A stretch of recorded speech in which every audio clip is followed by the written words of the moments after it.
What's up, guys? Welcome back to Newswave. Real quick before we start, the Super Nintendo Classic, the second one, has been pulled and the winner has been contacted, emailed, and we have the third and final one now down in the description. So if you want to sign up through there, it's a brand new link. So the pool just starts back over and we'll pull that at 70,000 subscribers. That'll just always be down in the description going forward. But man, guys, a lot of stuff happened last night. For some of you guys, it was pretty late.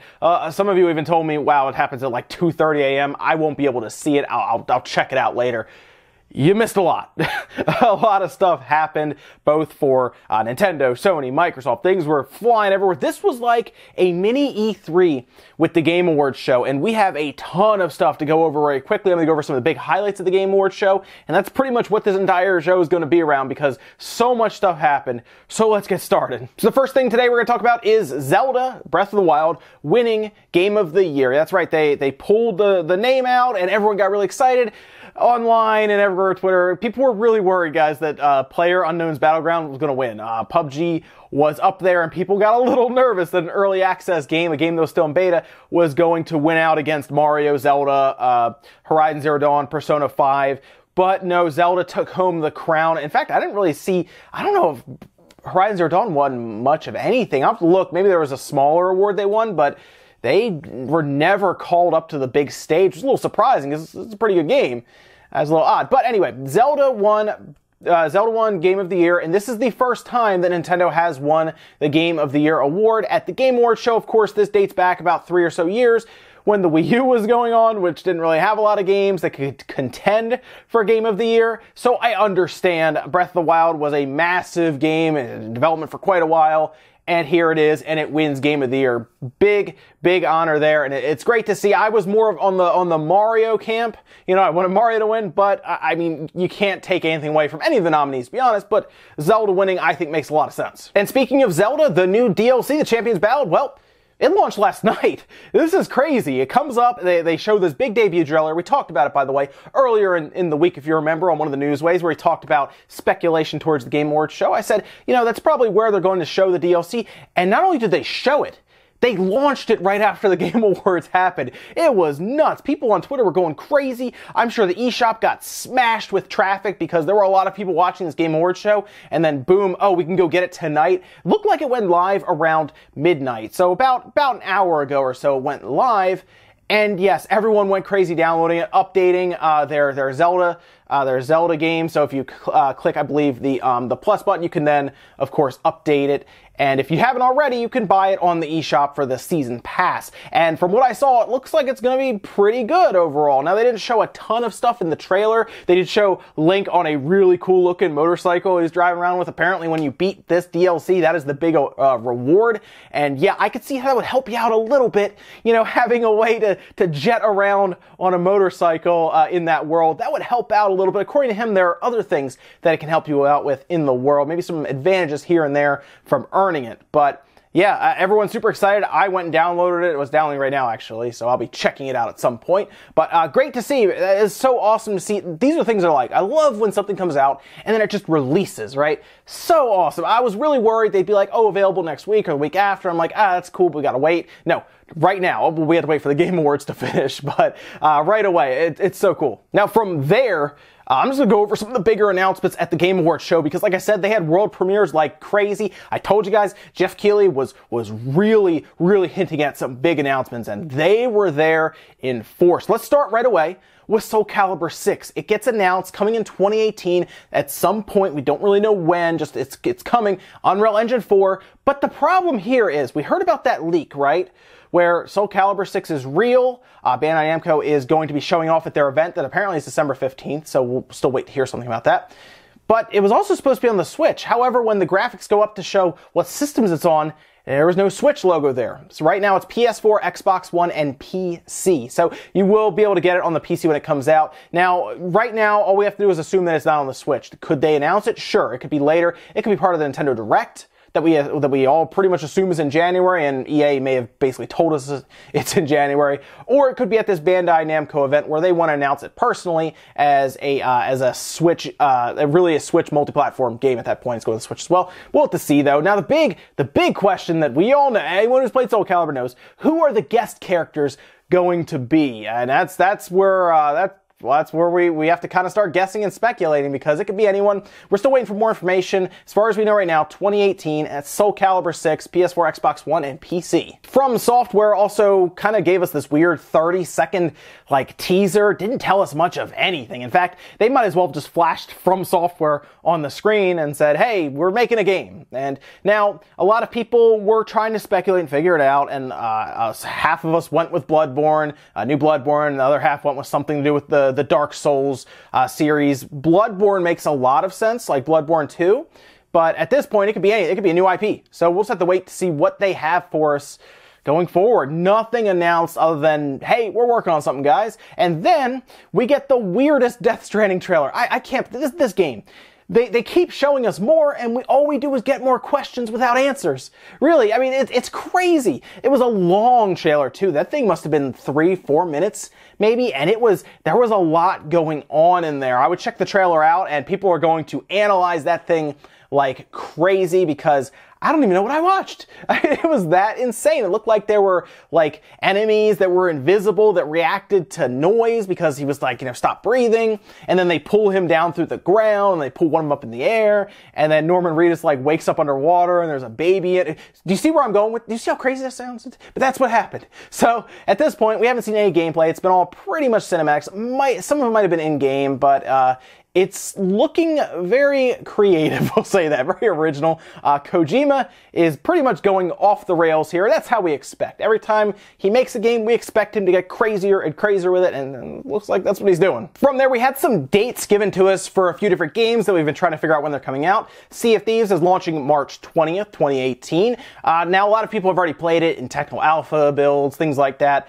So I'm going to be curious what the entire game, I guess the complete finished game on March 20th, looks like. Hopefully it's good. There's a lot of people who have really fallen out with the game and really don't think it looks very good. But again, I want to at least play it to give it a chance. It's rare. I want to give them the benefit of the doubt before I actually get it, play it. And if it's bad, it's bad. But I'm holding out hope that it's good. We also had probably one of the best presentations from the Way Out's developer. It was absolutely insane. Jeff Keighley didn't know what to do, it looked like. He was trying to usher him off, and the guy, all he did was take shots at EA, who is his publisher, the Oscars, and basically made fun of loot boxes and just went insane. I mean, seriously, go back, it's all on YouTube, trust me, go back and watch A Way Out developers. I'll have to get his name after I'm done here and put it out on Twitter, but that was something. Get him the host next year, because I'm sure a lot of companies are going to be showing up with loot box games for Game of the Year, and he didn't look like he was worried to backhand a couple of them. But A Way Out is coming out March 23rd, 2018, so a few days after Sea of Thieves. There were some interesting things mentioned here. One partner can play for free, so either that's split screen, or if it's online as well, I guess they can connect to your game. It's almost like the sharing, the game share you could do, except one person, I guess, can sign in and they can play as well. So that's kind of neat, and it looked like it was $29.99, so it's going to be half the price of a AAA game. It seems to be falling right in there with like a AA game, kind of like Hellblade. I am looking forward to it. It's coming sooner than I thought, and I'm very excited. I think it's going to be really neat to try out something that is built specifically for co-op. Now, we talked a lot about PUBG, PlayerUnknown's Battlegrounds, how it wasn't out of early access. Well, it is leaving, at least in a few weeks. December 20th, it's going to come out with version 1.0 on the PC, and the desert level that they showed off at the Game Awards. So if you missed that, go check it out. That actually launched for beta testing last night on the PC, and then of course the Xbox One version is due out December 12th, where they're going to start doing some testing and everything with it as well. But the big news, really the big date, is yes, it's finally leaving its early access stages after selling millions and millions of copies of the game. They're finally going to leave. Clearly, they were caught off guard by the success of this game because they're just now releasing its second level. I understand it's very popular online, but I don't think the developers thought it would be this popular. No one did. I mean, come on, you think they were sitting in their living room making this game, or in their garage making this game, and they were like, this is going to sell, 15 million copies. Now, it's good to see them at least put some time in. The desert level at least look different from the regular level they have. And there you go. It's finally leaving. We can finally stop saying this game is not done. It will be done, at least to a degree, December 20th. And then finally, finally, we saw Into the Valley of the Gods, which is a game that's being developed by the same developer who made Firewatch. It's coming out in 2019, and based on the trailer, it looks kind of like you're essentially exploring tombs in Egypt. It kind of had a bit of a slower Tomb Raider feel to me. It looked like you had a partner that also explores the tombs with you, and the art style is very cartoony. I don't know much more about the game. The trailer was, again, more cinematic than gameplay, but a lot of people seemed very interested in it. I think there were a lot of people who liked Firewatch, and they were looking for the next project from that developer and that team. Well, here you go. It's coming out sometime in 2019. No actual date yet, though. And then the big one. So, I'm a Bayonetta fan. I think some of you are Bayonetta. I think a lot of people are Bayonetta fans. It's a game that kind of flies under the radar at times, but I think it's a better game than a lot of people give it credit for. Bayonetta 1 was, of course, on multiple systems, right? It's even on the PC now. But Bayonetta 2 was always on the Wii U. It was something that some people actually complained about and that may have caused its lower sales. If that was a multi-platform game, specifically if it was on PC or Xbox One or PS4, it would have sold a lot more. We all know this. It's pretty obvious. More customers, more sales. But they're sticking with Nintendo. Bayonetta 3 was announced, and it's going to be a Nintendo Switch exclusive. When is it coming out? We don't know. It was essentially the Metroid Prime trailer, where it was basically a logo. They had some, cinematic stuff to it, no gameplay though. All it said was, well, the same thing that they said for Metroid Prime 4.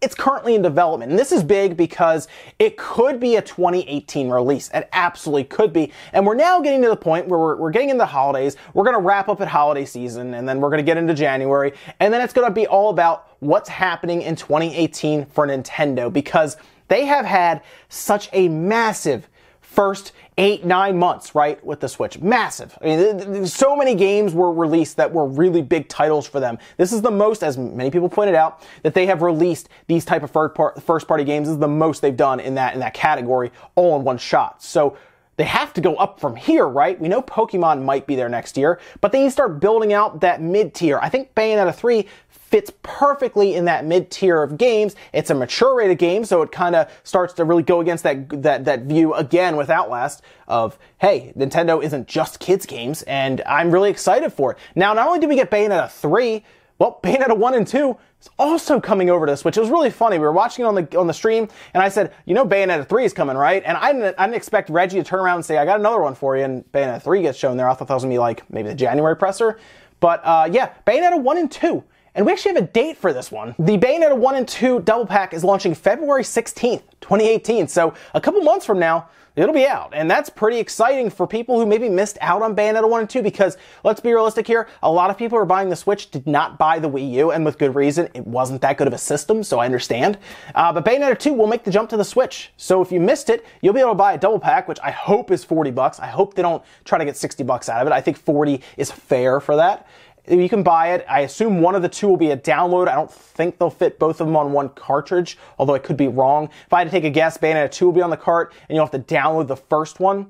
But either way, maybe you go all digital, it doesn't matter to you. But either way, get your SD cards ready. That's what I was going to say there. Amazing announcement there.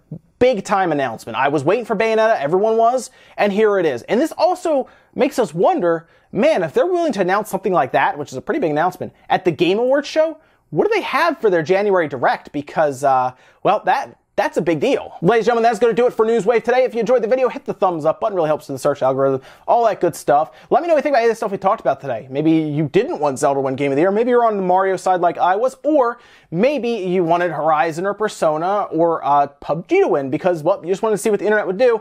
If PUBG won, it probably would have been pretty. I'll say that. I have to assume Jeff knew that, and, well, PUBG couldn't win in that case. And then also let me know what you think about any of the announcements that happened today, whether it's Bayonetta, or maybe you're excited for Soul Calibur, or maybe you want to weigh in on this Death Stranding trailer, because I have no idea what's happening.